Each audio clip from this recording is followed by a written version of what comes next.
Hello, everyone. Welcome to the Humor and Chaos podcast. I'm Sarah Hauer Nelson. I am a resilience coach, a certified life coach, and a certified art therapy practitioner. And if you or anyone you know would be a wonderful guest on this podcast, please shoot me an email because I am looking for more guests. Remember, I want guests who either are going through something or have gone through something and have found their way back to joy in their lives. And anyone who wants to share that journey, you're welcome. Please contact me. No, that's my website. My email is humorinchaos@gmail.com. My website is www.humorinchaos.com. They're very similar. Now, today's episode, I want to talk about, in this book, I want to talk about blog post number 9. No. See, I screw up too. Blog post number 8. Number 8. 2 weeks from now is blog post number 9. 8, acceptance, the antidote to gaslighting. So I'm going to start with talking about acceptance, or start by talking about gaslighting. But what I really want to talk about in this episode is acceptance.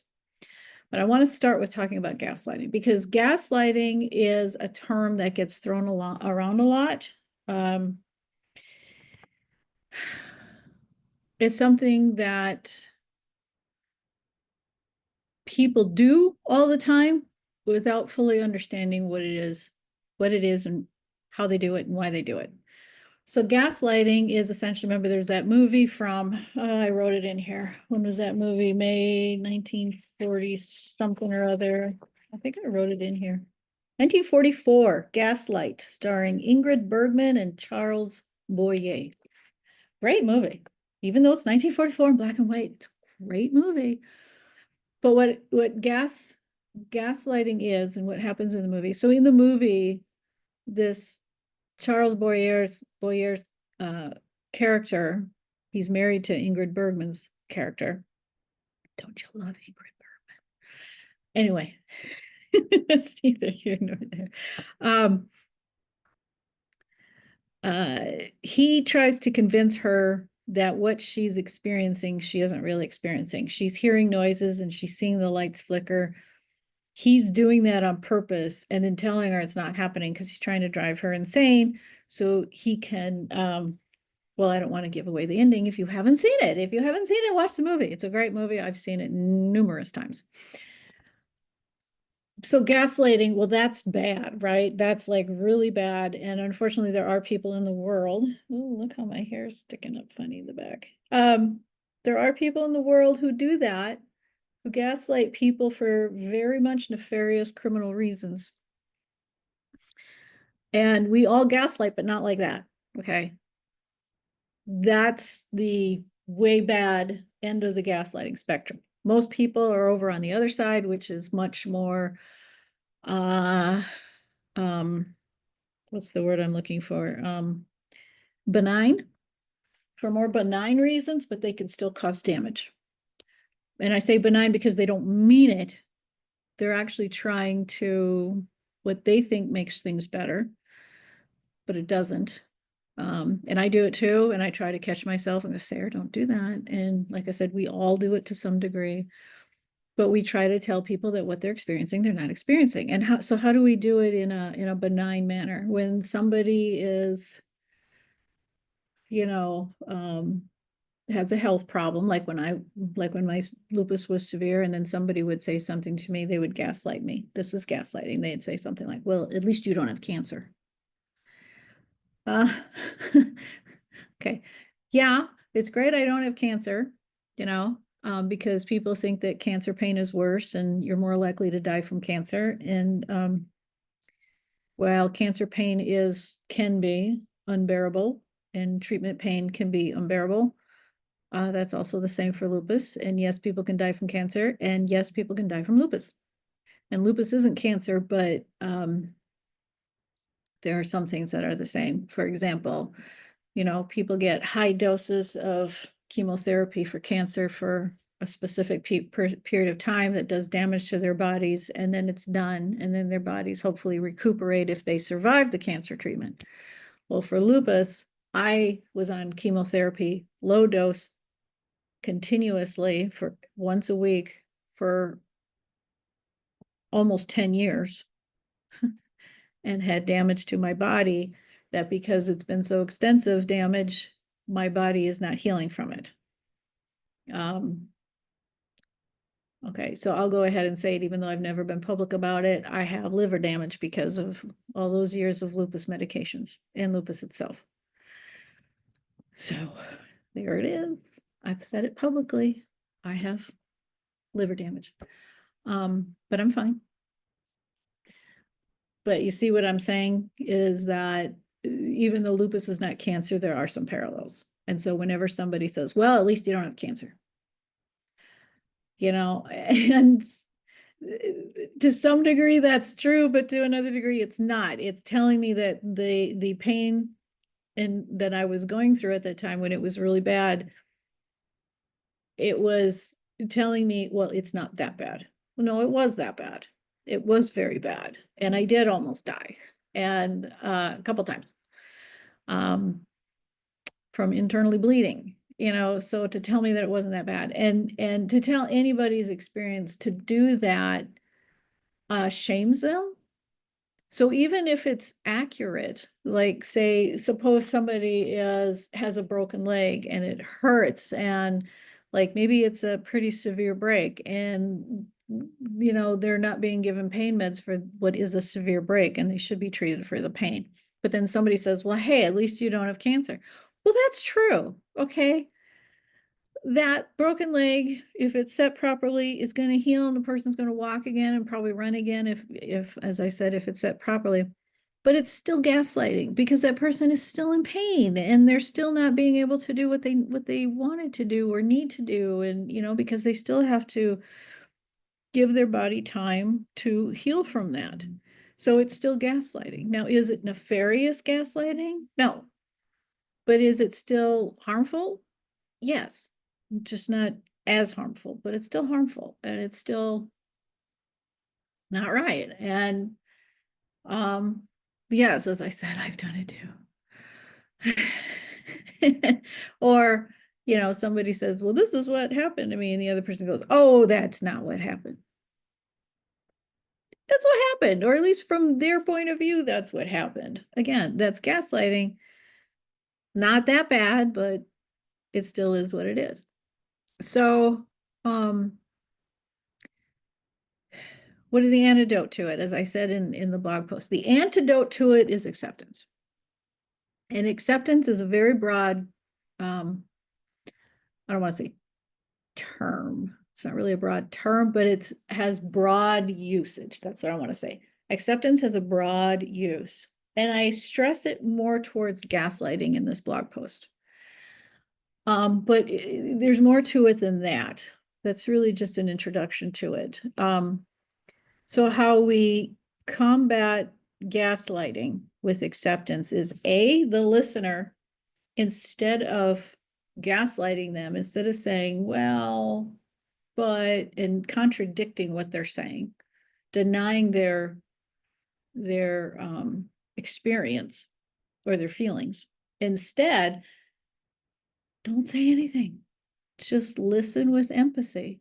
It's their pain. It's not your pain. And by the way, that's one of the main causes of gaslighting, is by alleviating that other person's pain, we alleviate our own pain, because hearing their pain can trigger our own pain from previous experiences or something like that. And so when we gaslight somebody, it's not for their benefit, it's for our benefit. We think it's for their benefit. We think it's to help them put things in proper perspective. It's not. It's to eliminate or alleviate our own pain that's being triggered by their experience that they're sharing or having. So the first way, by accepting, is, hey, that is their experience, not mine. So my job is to just be here for them. Just in the ear and just listen. And just give them the space to experience what they're experiencing. And by doing that, you're actually helping them process it mentally and emotionally so they can actually work through it quicker. If you gaslight them, you actually put up a roadblock for them to process properly. So just listen. That's actually a lot of what I do as a life coach I just help people process and help them get through processing their experience from their perspective. It might not even be the correct perspective, but it doesn't matter. It's their perspective and they have to work through it. And by working through it, by me accepting what they're saying and accepting their perspective, they can actually work through it and they can actually change their perspective on their own. So I just told you a lot about what I do as a life coach right there. The other thing to combat gaslighting with acceptance is if you're the one receiving the gaslighting and it has hurt you and it has given you shame, instead of retaliating back, which is what I used to say, I used to be like, that's toxic positivity, which by the way, it is. Gaslighting can be, not always, but it can come from a position of toxic positivity. What is toxic positivity? When someone is telling you that you're being negative, and if you would just be positive, your whole world would be better. Or if you just did things my way, then all your problems would be solved. No, that's not how it works.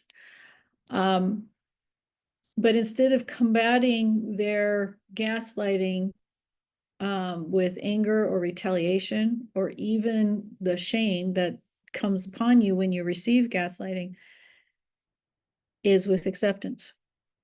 Okay, so this person has gaslit me, because I had close, loving family members and friends gaslight me. They didn't intend to. That's not what they meant to do, but it happened. Okay. So if it was really bad, I would point it out and be like, but if it, if it was getting to the nefarious, but if I know it was from a different place of either they really wanted to help me or they really were just trying to unknowingly alleviate their own pain. By accepting that and accepting that that's the perspective they were coming from, it's not a good perspective, but it is their just as I have a perspective, they have a perspective. I have a perspective of what I'm experiencing, and they have a perspective of what they're experiencing from my description of it. So it's a co-acceptance. So if I can accept, okay, they just gaslit me, but they didn't mean it, I can probably set it aside. If I cannot set it aside, then in a later blog post, I talk about relationship blocks. That is something, a relationship block is something that can be used then to put up a boundary if this is an ongoing issue. I can't accept you talking to me that way because it hurts me. You're putting shame on me, a shame that I should not own. You don't own it and I don't own it. Somebody else owns it, but you're putting it on me and it's not mine. It's not mine to own. We can get that into that later because that's not an actual boundary. That's just a description, a reason. But I'll talk about that later when I get into a blog post on relationship blocks.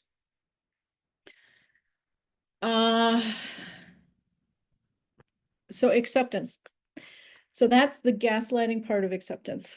How else is acceptance an important thing in the searching for joy? Okay, this is big. If you thought the gaslighting was big, this is bigger. So going back to the years that I was really sick and I did not yet find joy again in my life, I was still, I had only just come to the realization that I could still have joy in my life, even though I was suffering. Really, the first thing I had to have was hope and faith that it was possible. I already talked about that in a previous podcast. But the next thing I needed to do was accept my diagnoses and my painful conditions. Now, this is big because when I brought this up specifically to my mother said, well, then you're giving up. No. As I said in my podcast post 2 weeks ago, it's not giving up. It's not at all giving up. It's handling my lupus in a different way.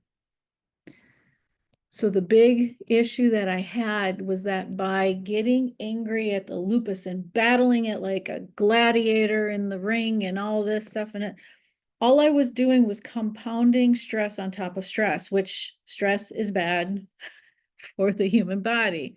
The bad stress, and there is such a thing as good stress, for like deadlines and stuff. Yes, but I'm not talking about that kind of stress. I'm talking about the bad stress, the when the cortisol builds up in the body. So when I would get mad at my body, if I got mad at the lupus, because the lupus itself doesn't really exist, the lupus is really just a label for my own immune system attacking me. That means by getting mad at lupus, I was getting mad at myself. I was getting mad at my immune system, which is me. It's me. So what happens if I get mad at me? If a parent gets mad at their child and then is trying to get their child to cooperate, is the child going to be able to cooperate when they've just dealt with their parent yelling at them and either, makes the child feel angry in return or scared or hurt in return? Is the child going to cooperate? No.